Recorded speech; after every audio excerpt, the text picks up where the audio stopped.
Bismillah.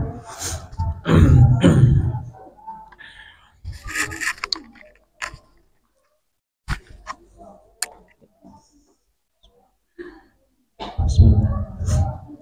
Assalamualaikum warahmatullahi wabarakatuh.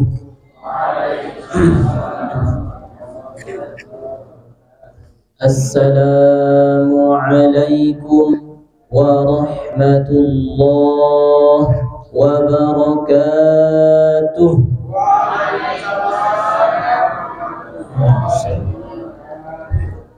Masya Allah, ya Rami wa kiruna ibu ya.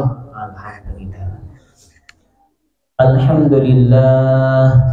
Alhamdulillahilladzi anzala sakinata fi qulubil mu'minin.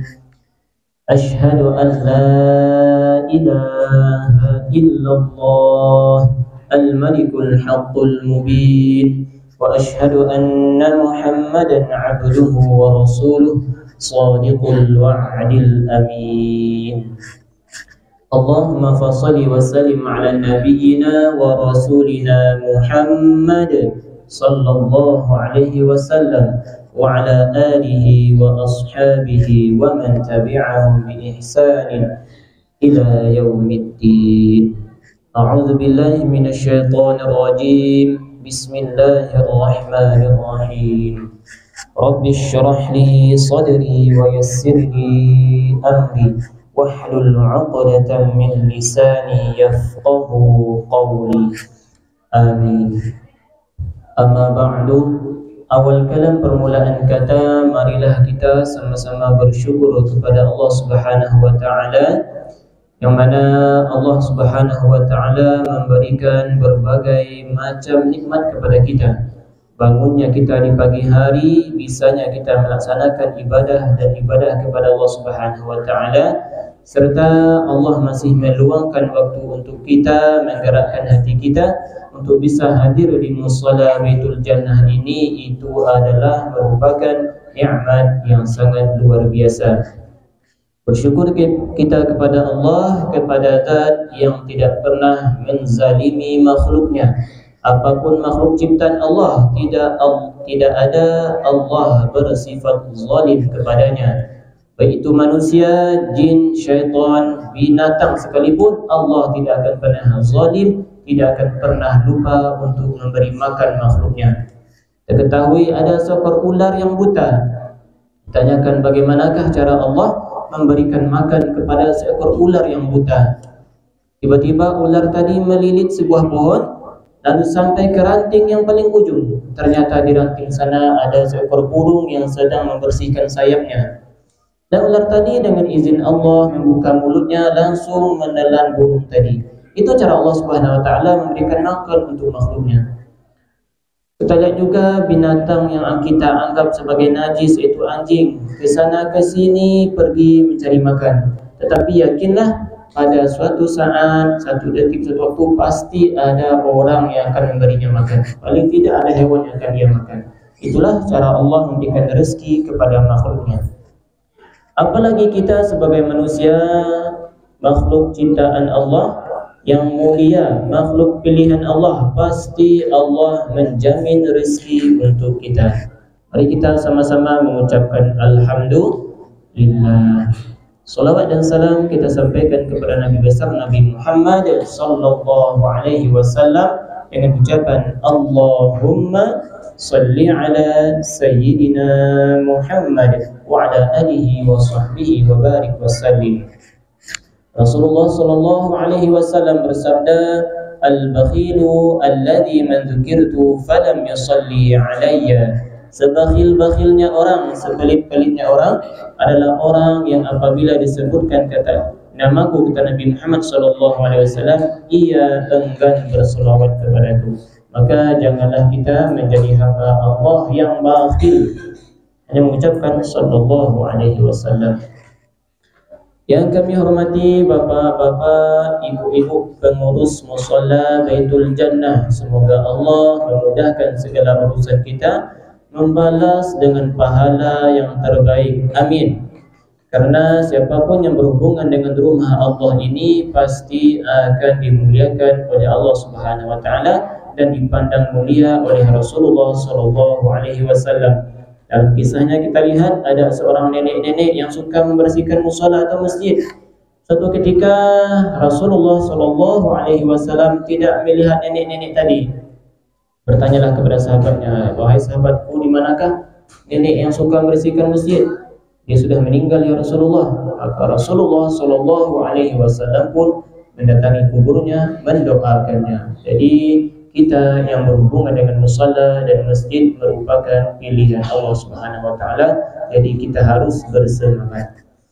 Yang sama-sama kita hormati Bapak Imam kita, muadzin kita, semoga Allah panjangkan umur beliau, Allah ikhlaskan hatinya dalam beramal. Amin ya rabbal alamin. Bapak Ibu yang kami hormati, tamu undangan Allah Subhanahu wa taala, berkumpulnya kita di sini bukan hanya kehendak kita sendiri, tetapi juga atas izin dari Allah Subhanahu wa ta'ala. Semoga perkumpulan kita bukan hanya di sini tetapi juga kelak di surga firdausnya. Amin ya rabbal alamin. Bapak Ibu yang dirahmati Allah Subhanahu wa taala, adapun kami hanyalah sebagai pengganti. Maafkan kami apabila ilmu yang kami sampaikan tidak sebagus, tidak sedalam, tidak sebaik dari ustaz yang jadwal semestinya.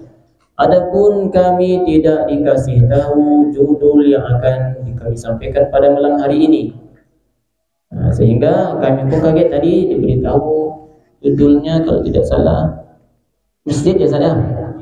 Masya Allah. Izinkan kami, maafkan kami mengganti judulnya. Apakah boleh Bapak Ibu?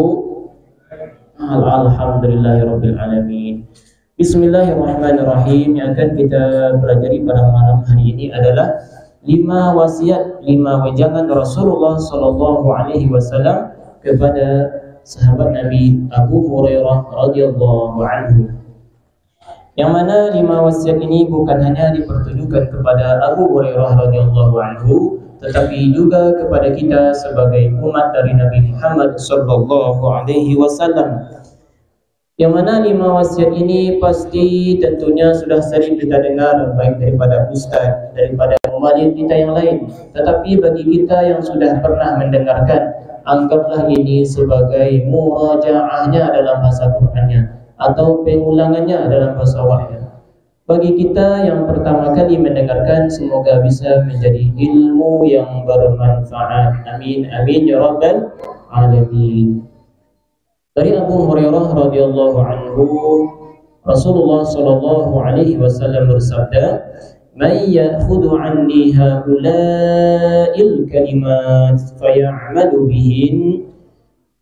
Rasulullah sallallahu alaihi wasallam bersabda kepada para sahabatnya, siapakah yang mau mengambil kalimat-kalimat berikut ini, fay'amalu bihin, kemudian mengamalkannya, au yu'allimu man ya'malu bihin, atau mengajarkannya kepada orang yang mau mengamalkannya. Maka Abu Hurairah berkata, "Ana ya Rasulullah," saya ya Rasulullah. Fa akhadha bi yadi fa'adda khamsan. Maka Rasulullah sallallahu alaihi wasallam menarik tangan Abu Hurairah radhiyallahu anhu dan menyebutkan 5 hal. Bapak Ibu yang dirahmati Allah Subhanahu wa taala, kalimat menarik tangan di sini adalah kalimat yang sangat luar biasa. Ketika kita ingin menasihati anak kita, kita tarik tangannya, kita elus punggungnya, elus keningnya, kepalanya, rambutnya. Nak jadi anak yang soleh yo, doakan amak juga pak bisuak yo. Menandakan pesan yang kita sampaikan sangatlah mendalam. Begitupun dengan Rasulullah SAW memesankan ini kepada Abu Hurairah. Apakah yang pertama Bapak Ibu? Apakah wasiat yang disampaikan Rasulullah SAW? Yang pertama, ittaqil maharim takun a'badan nas.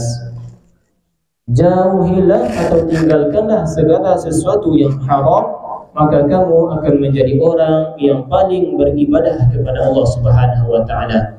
Atau dalam bahasa kitanya, orang ahli ibadah. Bu, Lain jago ibu kalau lah buku kau itu sanda wa inosan kolak masuak nasi masuak minum masuak ketarawih beku ila latih Ustaz. Tapi ini terangah dia buat bisa sampaikan. Alhamdulillah. Yang pertama Bu, apa kata Rasulullah? Ittaqil maharim takun a'badan nas. Jauhilah olehmu segala sesuatu yang haram, maka kamu akan menjadi orang yang paling beribadah kepada Allah Subhanahu wa taala. Bapak Ibu yang dirahmati Allah Subhanahu wa taala, sesuatu keharaman, maksiat dan dosa yang kita lakukan itu dapat menyebabkan seseorang malas beribadah kepada Allah Subhanahu wa taala. Kenapa demikian? Karena dalam tubuh seorang jasad manusia itu ada segumpal daging. Idza hasanat jasadu kulluh, kata Rasulullah sallallahu alaihi wasallam. Apabila baik segumpal daging itu, maka baiklah tubuh seluruhnya. Idza fasadat jasadu kulluh. Apabila segumpal daging itu jelek atau buruk, maka buruklah seluruh tubuhnya. Ala wahyal qalb, ketahuilah itu adalah hati. Bapak Ibu yang dirahmati Allah Subhanahu wa taala, apabila kita melakukan satu buah dosa, maka dalam hati kita akan ada sedikit titik hitam, yang mana apabila kita biarkan atau kita tambah titik hitam itu dengan melakukan maksiat keharaman yang lain, maka bisa-bisa hati kita menjadi hitam atau tertutup seluruhnya. Bisa dipastikan orang tersebut akan malas beribadah kepada Allah Subhanahu wa taala. Maka sebaliknya, orang yang rajin beribadah kepada Allah Subhanahu wa taala adalah orang yang bening hatinya, bersih hatinya. Maka Rasulullah sallallahu alaihi wasallam mengajarkan, ittaqillaha haitsuma kunta, bertakwalah kamu kepada Allah dimanapun kamu berada. Wa atbi'is sayyi'atal hasanata tamhuha, dan barengilah perbuatan jelekmu dengan perbuatan baikmu, maka perbuatan baik tadi akan menutup yang jelek tadi. Wa khaliqin nas bi khuluqin hasan, dan pergaulilah manusia dengan akhlak yang baik. Itu yang pertama Bapak Ibu sekalian. Mari bersama-sama kita menjauhi maksiat dan dosa. Yang kedua, apa pesan Rasulullah sallallahu alaihi wasallam? Warda bima qasamallahu lak takun aghnan nas. Ridhalah, ikhlaslah, lapang dadalah dengan apa yang Allah berikan kepadamu, maka kamu akan menjadi orang yang paling kaya. Bapak Ibu yang dirahmati Allah Subhanahu wa taala, hakikat kaya di sini yang disampaikan Rasulullah sallallahu alaihi wasallam bukanlah kaya hati, bukanlah kaya harta, tetapi melainkan kaya hati. Laisal ghina an kasratil arad, kata Nabi sallallahu alaihi wasallam. Bukanlah kaya itu dengan banyaknya harta, walakinnal ghina ghinan nafsi, tetapi kaya itu adalah kaya hati. Orang yang kaya hatinya akan selalu bersyukur kepada Allah dengan apa yang Allah berikan kepadanya. Bukan berarti kita malas-malasan, tetapi kita tetap bekerja dengan sungguh-sungguh, berdoa kepada Allah, dan apa yang Allah berikan kepada kita, itu yang kita syukuri, kita ridhoi. Orang yang kaya hatinya tidak akan pernah melihat orang yang di atasnya, akan selalu melihat orang yang di bawahnya dalam segi ekonomi dan kehidupannya. Punya motor di rumah, alhamdulillah masih banyak orang yang punya sepeda. Punya sepeda alhamdulillah masih banyak orang yang cuma jalan kaki, masih bisa jalan kaki. Alhamdulillah Bapak Ibu sekalian, masih banyak orang yang Allah cabut nikmat bisa berjalan. Dan bagi kita yang Allah cabut nikmat berjalannya, bersyukurlah alhamdulillah. Pastinya Allah ada tujuan baik, salah satunya yaitu menjauhkan kita dari berbagai macam dosa dan maksiat.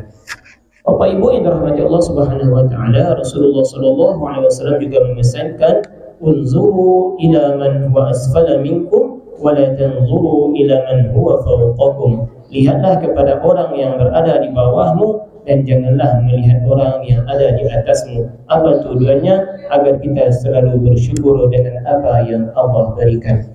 Itu yang kedua Bapak Ibu sekalian. Yang ketiga, apakah pesan Rasulullah sallallahu alaihi wasallam? Yang ketiga, wa ahsin ila jarik takun mu'mina. Berbuat baiklah kepada tetanggamu, maka kamu akan menjadi mukmin sejati. Bapak Ibu yang dirahmati Allah Subhanahu wa taala, kenapa Rasulullah sallallahu alaihi wasallam menekankan tetangga? Karena selain saudara kandung kita atau tali yang setali darah dengan kita, orang yang pertama kali mengetahui keadaan kita adalah tetangga kita. Contohnya kita mau pulang kampung atau keluar kota, ambo ke pulang kampung sabantayo, minta tolong calian rumah, kasih wa pasan tubuh, kata tetangga, bu anak ambo dama mange badannya wa kira-kira ubi na cocok ke bu, kasih mengadu bu, kata tetangga. Makanya saking tingginya posisi tetangga, Rasulullah Shallallahu Alaihi Wasallam sampai menyebutkan dalam sabdanya ini. Bapak Ibu yang dirahmati Allah Subhanahu Wa Taala, bahkan Al Imam Jalaluddin Rumi pernah ditanya, ya Imam, musik apakah yang haram? Musik apakah yang haram? Maka sang Imam menjawab, musik yang haram adalah beradunya sendok dan piring di meja makanmu, sedangkan tetanggamu menangis kelaparan. Kita ulangi, musik yang haram adalah beradunya sendok dan piring di atas meja makanmu, sedangkan tetanggamu menangis kelaparan. Ini menandakan sang imam menyuruh kita perhatikan tetangga. Awak makan lama di rumah, kau ikannya, tetapi tetangga awak menangis, dia lunado nak dimasak.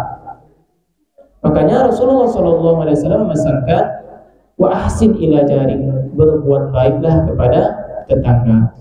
Bapak Ibu yang dirahmati Allah Subhanahu wa taala, ada 4 hal yang termasuk kebahagiaan. Apabila 4 hal ini kita miliki, maka kita adalah orang yang paling bahagia di dunia ini. Yang pertama, istri yang solehah. Istri yang solehah adalah dambaan semua lelaki. InsyaAllah ibu-ibu yang hadir pada malam hari ini adalah istri yang solehah. Amin. Amin. Yang kedua, rumah yang luas. Rumah yang luas adalah impian bagi semua orang dan itu merupakan kebahagiaan yang luar biasa. Apalagi dihidupkan dakwah-dakwah agama di dalamnya. Yang ketiga, kendaraan yang nyaman.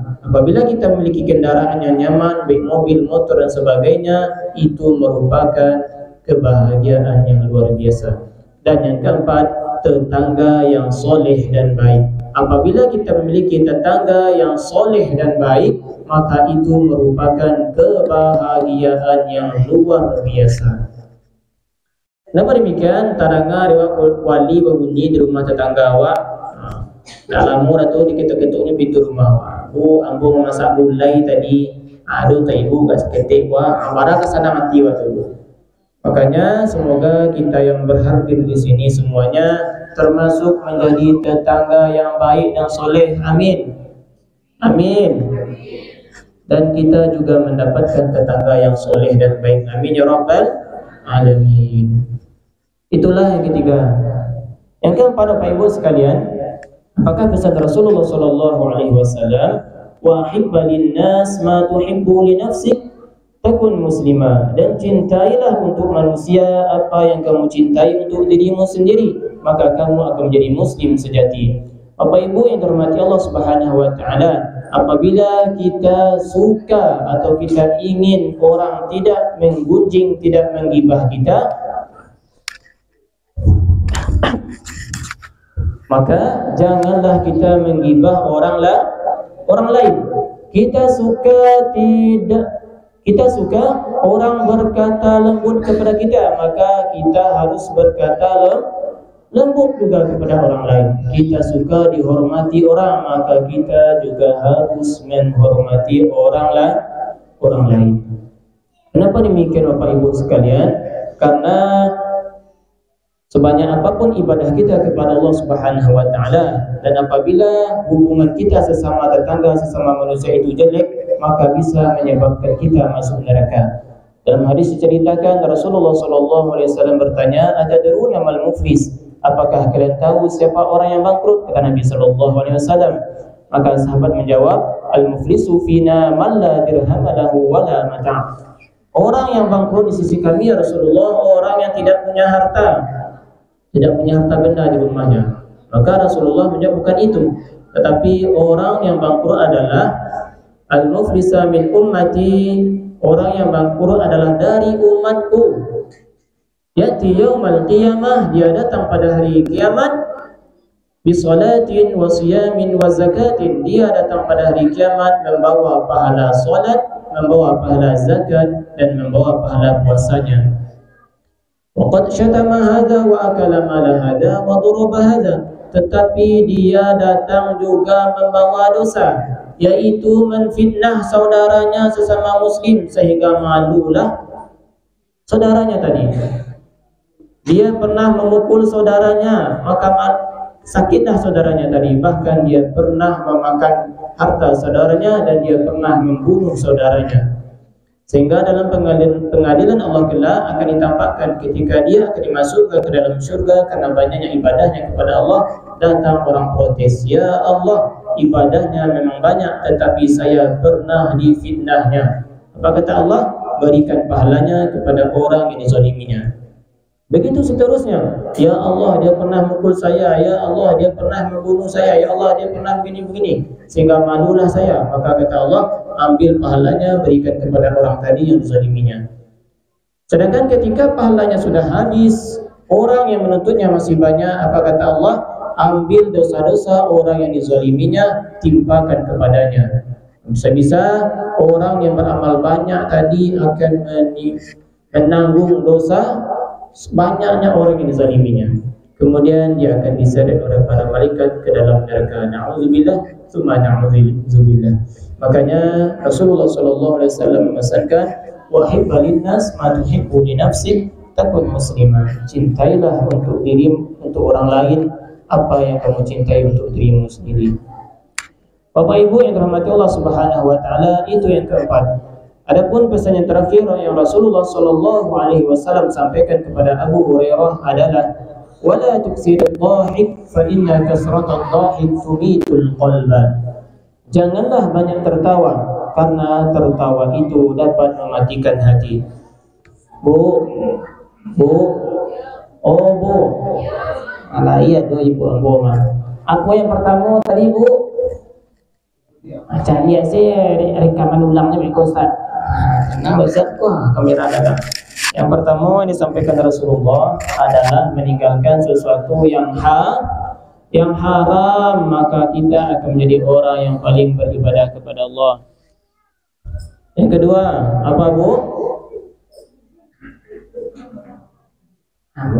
Tadi mau tahu tak Ustaz? Anda terangah Ustaz. Allah cinta lagi Ustaz. Bukan bidangnya sendok. Yang kedua, warda bima qasamallahu lak, ridholah dengan apa yang Allah berikan kepada kita, bersyukur kita, maka kita akan menjadi orang yang paling kaya. Yang ketiga apa Bu? Bidangnya sendok. Ya, yang ketiga wa ahsin ila jarik takun mu'mina, berbuat baiklah kepada tetangga. Ulang-ulang yang pertama apa Bu? Lupa. Ya, yang pertama meninggalkan hal yang haram. Yang kedua, ridho dengan apa yang Allah berikan. Anak-anak kami catat ya. Nanti apa ni catat, jangan sampai sendok dan piring pula catat. Ya, yang ketiga, berbuat baiklah kepada tetangga. Yang keempat, Ustaz salah ya Ustaz. Yang keempat, wahid balinnas ma tuhibbu li nafsik, cintailah untuk manusia apa yang kamu cintai untuk dirimu sendiri. Kalau suku berbuat baik, maka kita harus berbuat baik kepada orang lain. Dan yang kelima, wala tuksirid dhahik fa inna kasratud dhahik tumitul qalba, kata Rasulullah sallallahu alaihi wasallam. Ini yang terakhir Bu, jangan banyak tertawa kata Rasulullah, karena tertawa itu dapat mematikan hati. Bapak Ibu yang dirahmati Allah Subhanahu wa taala, memang kita ketahui masyarakat Indonesia orangnya suka berkelakar, suka bergara-gara, tetapi Rasulullah sallallahu alaihi wasallam juga memesankan jangan berlebihan, ya. Semoga 5 hal pesan dari Rasulullah sallallahu alaihi wasallam ini dapat kita amalkan dan dapat juga kita sampaikan kepada saudara-saudara kita yang lain. Amin ya rabbal alamin. Bapak Ibu yang dirahmati Allah Subhanahu wa taala, sebelum kita tutup kita ulangi lagi. Yang pertama apa tadi Pak? meninggalkan yang haram. Yang kedua, ya, ridho dengan apa yang Allah beri. Yang ketiga, Bu, ya, alhamdulillah. Yang keempat, aku nangkapin. Iya, cintailah untuk manusia apa yang kamu cintai untuk dirimu sendiri. Dan yang kelima, jangan banyak tertawa, karena itu dapat mematikan hati. Semoga ilmu yang kita dengar pada malam hari ini dapat memberikan manfaat untuk kita semua, terutama bagi kami yang menyampaikan. Amin ya rabbal alamin. Kita tutup dengan lafaz hamdalah dan doa kafaratul majlis. Alhamdulillah rabbil alamin. Subhanakallahumma wa bihamdika asyhadu an la ilaha illa anta astaghfiruka wa atubu ilaik. Mohon maaf atas segala kekurangan, kebenaran hanya dari Allah Subhanahu wa taala. Assalamualaikum warahmatullahi wabarakatuh.